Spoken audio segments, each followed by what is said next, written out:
According to Coulomb's law, which is the correct relation for the following figure? First, Q1 Q2 is greater than 0. Second, Q1 Q2 is less than 0. Third, Q1 Q2 is equal to 0. Fourth, 1 is greater than Q1 upon Q2 is greater than 0. Okay तो देखिए बच्चों, इस question में ऐसा कुछ diagram दिया है। दो चार्ज आपको दिखा दिए Q1 और Q2 और उनके बीच लगने वाला फोर्स दिखा दिया।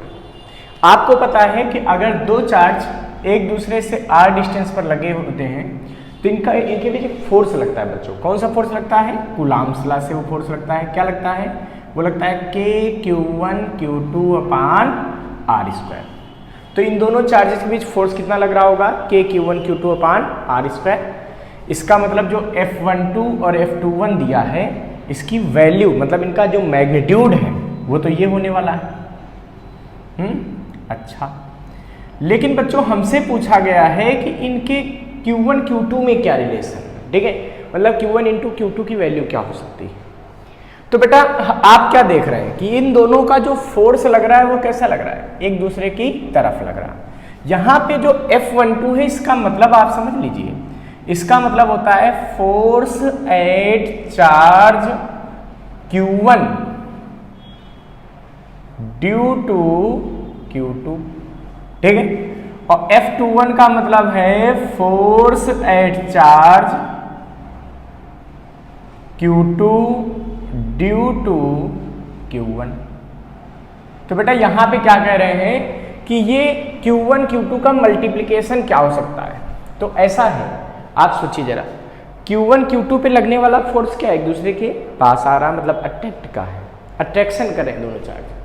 तो आपको पता है कि अगर एक पॉजिटिव चार्ज होता है और एक निगेटिव चार्ज होता है तो इनमें क्या होता है बच्चों? अट्रैक्शन होता है। इनमें क्या होता है?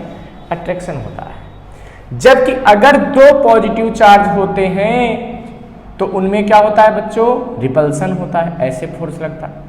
अगर दो निगेटिव चार्ज होते हैं तो उनमें भी क्या होता है बच्चों? रिपल्सन होता है।